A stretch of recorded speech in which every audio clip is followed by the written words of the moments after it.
السلام عليكم ورحمة الله وبركاته. ازيكم يا جماعة؟ عاملين ايه؟ يا رب تكونوا بخير. فيديو النهاردة مختلف خالص لان فيه اضافتين قويتين وكمان فيه تغيير للمكان. وطبعا زي ما انتم شايفين كده المكان يعني متبهدل جدا. تمام، شايفين؟ وكان فيه شجرة هنا طبعا شلناها. تمام، وده بناء على طلبكم، فعايزكم تكتبوا لي في التعليقات اولا توقعوا ايه هي الاضافات اللي هنضيفها للمكان. ثانيا عايزكم تقولوا لي ايه رأيكم في التغيير اللي هنعمله. تمام، وكمان التغيير ده كان بناء على طلبكم. فيلا بينا نشوف الدنيا فيها ايه وهنعمل ايه النهارده. طبعا ناس كتير جدا طلبت مني اضيف وقفات او مجسمات كتير للطيور. فطبعا زي ما انتم شايفين كده خلعنا الشجره اللي في الارض وضفناها هنا.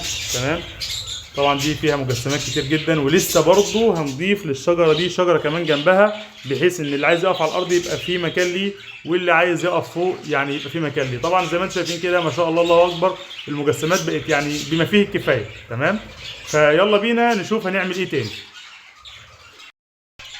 وده كده يا جماعه شكل المكان بعد ما نضفناه. تمام، طبعا يا جماعه والله ما في احلى من النظافه.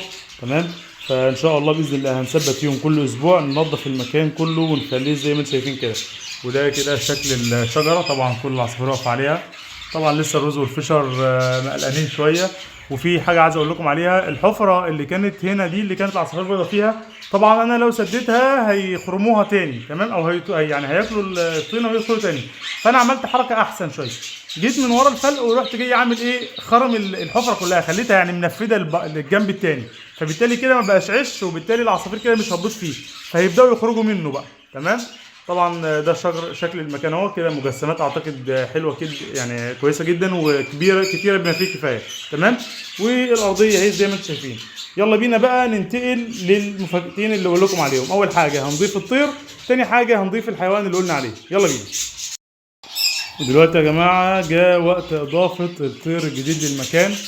طبعا عايزكم تخمنوا في التعليقات الاول ايه نوع الطائر ده، لان هو طير مفاجاه بصراحه ومحدش كان طلبه مني خالص.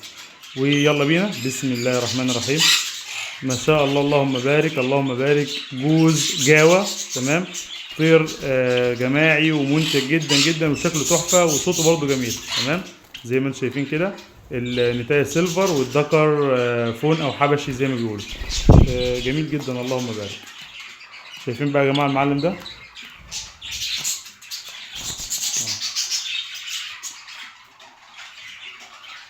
يلا بينا نطلقهم.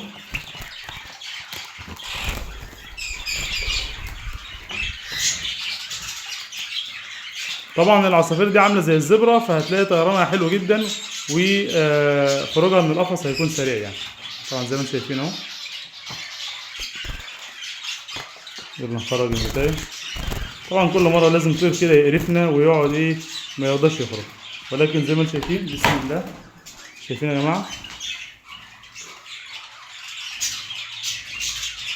طبعا الزبرة بيروح يستكشفه، عايز يعرف ده ايه.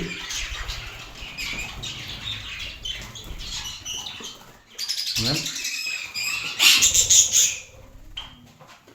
كده. طبعا عايز اوريكم بس يعني فرق الحجم والشبه بين الزبرة والجوة. طبعا الشبه قريبين من بعض جدا في الشكل، ولكن الحجم الجوة اكبر شويه. تمام، وبكده تكون دي اول اضافه. ويلا بينا ننتقل لتاني اضافه. زي ما انتم شايفين كده يا جماعه، قبل ما نضيف الحيوان الجديد للمكان فرشنا الارض كلها رمله كده زي ما انتم شايفين. وطبعا كده اعتقد يعني ان انتم بنسبه كبيره عرفتوا ايه هو الحيوان ده، فتوقعوه قبل ما اوريكم صورته. تمام، اكتبوا لي في التعليقات التوقع بتاعكم ايه، ويلا بينا نشوف ايه هو ده. طبعا بسم الله الرحمن الرحيم. حيوان قدامنا اهو. جبنا جوز سلاحف ذكر وانتايه. طبعا الانتايه اكبر من الذكر في الحجم شويه. ده من نوع السلاحف اليوناني. تمام، حجمها متوسط مش صغير زي الصحراوي ولا كبير ولا بتكبر زي السلكات، ولكن حجمها بيبقى كبير شويه. يعني شايفين النتايه ما شاء الله يعني اكبر من كف الايد. الذكر قد كف الايد.